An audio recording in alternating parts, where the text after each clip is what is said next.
All Blacks 2020 season review. Let's have a look back at the All Blacks 6 game season. A pretty abridged season with the pandemic. That is what it is. But yeah, we'll go over the season. I've analysed some of the key stats from each of their 6 games to see, as a helicopter flies over trying to spy on my stats, some of the areas where the All Blacks look to be doing all right, and maybe a few areas of improvement. Man, that guy wants to land on my house at this rate. And yeah, you guys can let me know how you think the All Blacks are placed going into the 2021 season.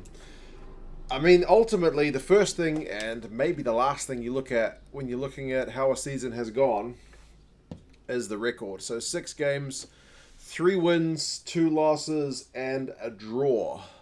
Doesn't make for the prettiest reading. I mean, you can take into account the fact that the All Blacks won the Tri Nations, and they retained the Bledisloe. So, in terms of minimum goals, like, job done, man, in that regard. But to do it with a 50-50 record over the tournament and the 2 Bledisloe games is probably not the best look. And old Ian Foster obviously would have liked to have done a bit better than that. Remember, he's on a 2-year deal. That's his first year. He wouldn't have got as many games as he would have wanted.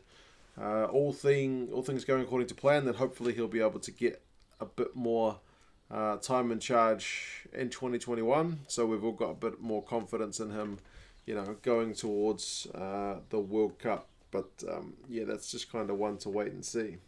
There were a few kind of highs in terms of the way the All Blacks were going over the course of the season. Their lineout was operating really well. I think the lowest success rate for the All Blacks lineout was 86%, and that was that 16-all draw against the Wallabies in Wellington. And in no game did they have a lineout operating at a worse kind of percentage than the opposition.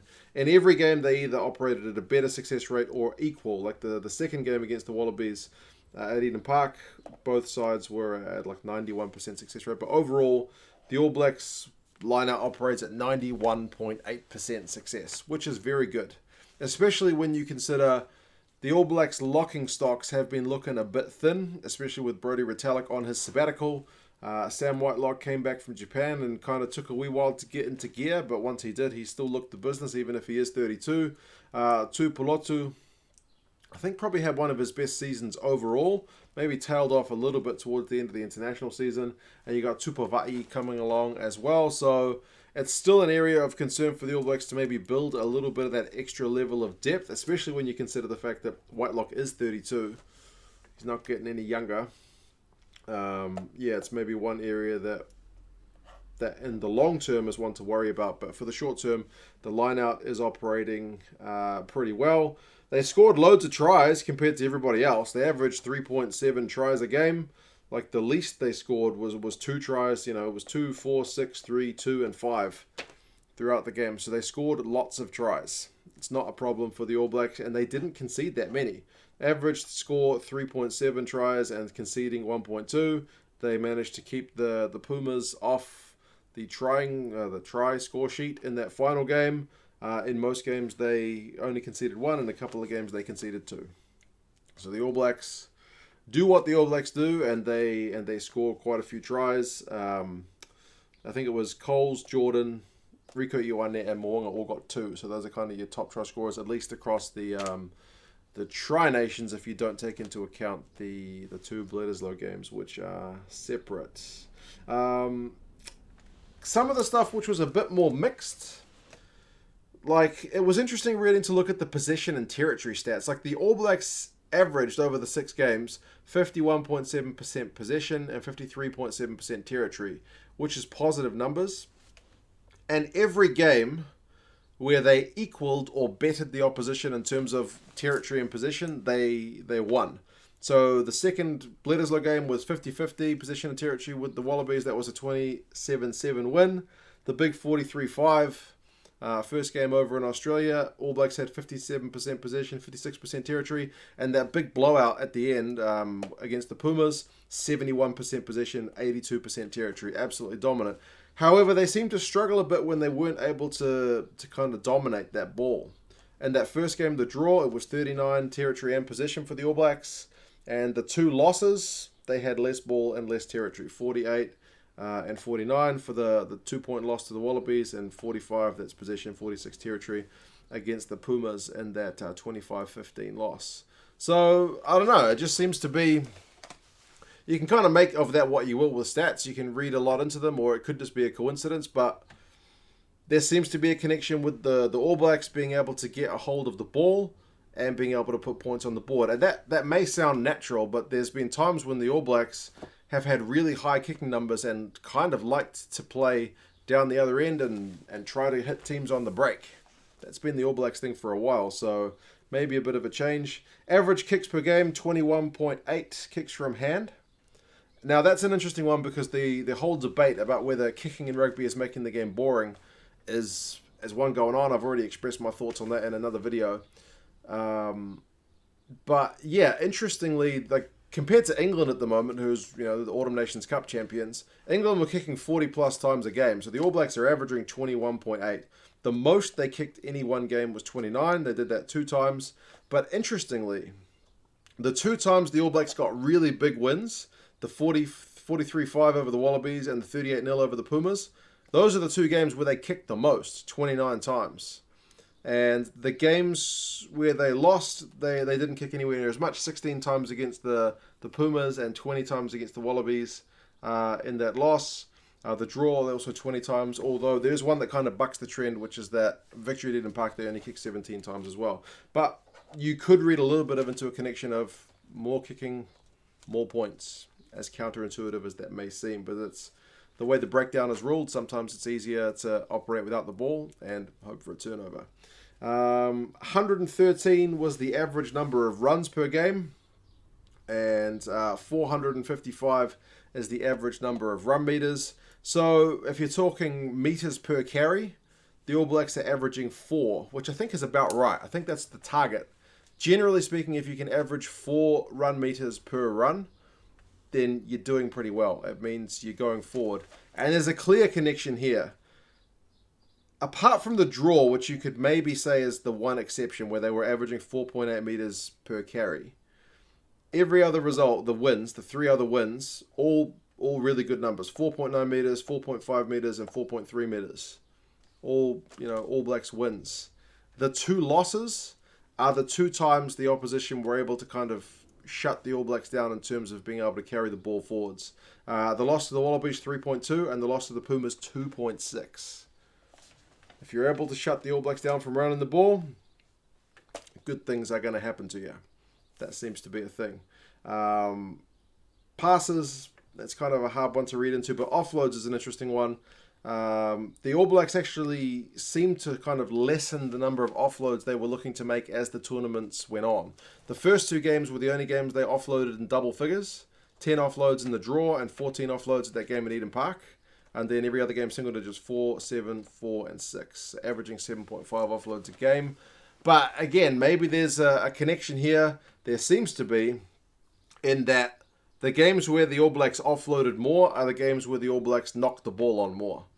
Game 1, 10 offloads, 14 knock-ons. Game 2, 14 offloads, 12 knock-ons. Maybe just more risky passing means worse ball handling. That seems to make sense. But again, stats are stats, so read them to what you will. Every other game where I said the All Blacks offloaded in single digits, the knock-ons were also in single digits. So there seems to be a connection, at least on face value. Turnovers conceded. It's a wee bit of a problem, especially if you look at the 2 losses. The times when the All Blacks can't protect their own pill, be it with knock-ons or be it with getting their line-out stolen, which wasn't very often, or where they were getting turned over at the breakdown, which was maybe more than Ian Foster would like to see. Those are the games we lost. When the All Blacks played the Wallabies and lost, the Wallabies only had 3 turnovers conceded through the whole game, whereas the All Blacks had 9. And against the Pumas had 2 for the whole game, and the All Blacks had 14. I mean, it makes logical sense, right? If you can't protect your ball and you're unable to pilfer their ball, bad things are going to happen. Most of the games where we won, it was kind of at least the the All Blacks more or less even with the opposition in terms of turnovers conceded. The draw is honestly the exception. The 16-all draw, the All Blacks had 21 turnovers conceded and the Wallabies 6, and we still managed to get a draw. Yeah, bit of an exception. Penalties conceded.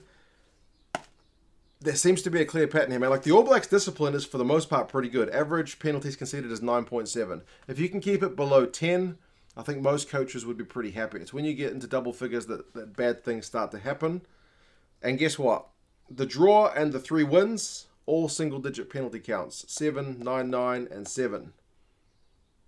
The 2 losses are the 2 times the All Blacks went into double figures on penalties conceded. 13 in both of the losses. So when the All Blacks can keep their discipline, when they can play to the ref, good things happen. When they fail to do that, results are not that good. Clean breaks. Clean breaks is another one. When the All Blacks are able to penetrate the opposition line, things tend to happen. When the All Blacks get into double-figure clean breaks, they tend to win. Except for that bloody draw, which is always the exception. In the draw, they had 10 clean breaks. At Eden Park, they had 25. That big win over the Wallabies, they had 10. And that final big win over the Pumas, they had 13 clean breaks. Offensively, very dangerous. And then the 2 losses, single digits. 7 against the Wallabies and the 2-point loss. 2 clean breaks in that game against the Pumas. That Pumas defense really was ferocious. And kind of not surprisingly, the one game where the All Blacks had their lowest tackling percentage. I haven't heard what the industry standard is, but in my mind, at test level, it needs to be like 85% or above. 85% is kind of the target. The draw is 89. Next 2 games against the Wallabies, 86 and 89%. The loss to the Pumas is actually 90% tackle rate for the All Blacks. But remember, the Pumas didn't score a lot of tries. They kicked a ton of points. They scored the 1. And then the final match against the Pumas, the All Blacks tackle at 91%. The one game they dropped below 85% is that loss to the Wallabies, where they tackled at 82%.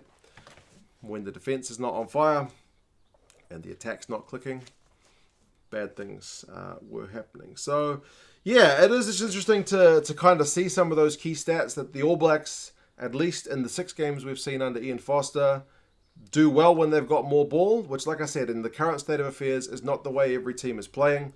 When they can get 4 meters per carry, they win every single time. And when they can't, they lose every single time. Well, except for the bloody draw. I shouldn't say every single time. The lineout's good. It's operating better than the opposition every single time. And they're causing the opposition lineouts issues as well. Because like one of the games, the Wallabies were at 76%. The Pumas in that last game were at 80%, like pretty poor numbers. I should say one other area the All Blacks are not looking very impressive is their goal kicking. The goal kicking average was 67.2%, which for international level, for a team, you know, ranked in top 3 in the world, you would like to think the goal kicking is a wee bit better than that. But it was a bit of a struggle. I don't mean to kind of crap all over the season. Like I said, when things clicked for the All Blacks, when they were kicking from hand more, when they had more ball, the lineout was pretty consistent across the entire season. When they were able to penetrate the opposition line with defenders beaten and clean breaks and reduce their own turnovers conceded, the All Blacks were looking like a pretty good team. But there were a few times that things didn't click and like discipline was poor and the All Blacks paid the price. So they're definitely looking, I guess you'd want to say, like mortal. Like in the last 10 years or so, the All Blacks have been kind of a cut above, but they're definitely at the same level as everybody else now, or at least in that ballpark, right? So it will be interesting next year to see if we get them to see, you know, some of these games against Northern Hemisphere teams to see what the difference is like. But yeah, in terms of individuals, Mo'unga had really good numbers for like defenders beaten, clean breaks, run meters. He's a really dangerous guy, ball in hand. Whitelock was actually the guy who carried the most for the All Blacks. Him, Clarke, and Savia all did really well in terms of the number of carries. And Whitelock, again, at the lineout, like in the Tri-Nations, he was your number 1 lineout guy. So really, overall, pretty, I don't want to say reliant, but he's a key man in that All Blacks lineup. If Whitelock goes down, then I know you still got Scott Barrett, you got Patrick Tuipulotu, but Whitelock seems to be the guy for the moment. So Yeah, I mean, overall, if you were going to grade the All Blacks season for 2020, what do you give it? Do you give them kind of a passing B for winning the competitions they needed to win, like retaining the Bleeders Low and winning the Tri Nations? Or do you say against a pretty young Wallabies team, they should have done better? They lost for the first time ever to the Pumas. Is that a bit of a black mark? It's a tough one. Caleb Clarke is probably one guy that stands out a little bit. Although it's interesting to see that after that one big game at Eden Park, people kind of cottoned on how to keep him a bit quiet. As I mentioned, Mo'unga had really good numbers and Whitelock, so there were a few standouts for the All Blacks. Will Jordan, if he can get some more minutes, certainly looks the business. So, yeah, it'll be an interesting one to see how things go in 2021. I'm going to back, I was going to say Steve. It's not Steve, it's Ian. I'm going to back Ian to get things to click a little bit better in 2021 when things hopefully aren't quite so disjointed. I'm not going to be a negative Nelly, but there's certainly stuff to work on, and the All Blacks coaching staff will be very much aware of that. Discipline needs to be good. The hands and the looking after the pill, the way the breakdown is refereed now, is absolutely crucial. So, yeah, maybe we need more kicking. Seems to do the trick. But anyway, you guys let me know your thoughts. I'll talk to you guys again soon. See you later.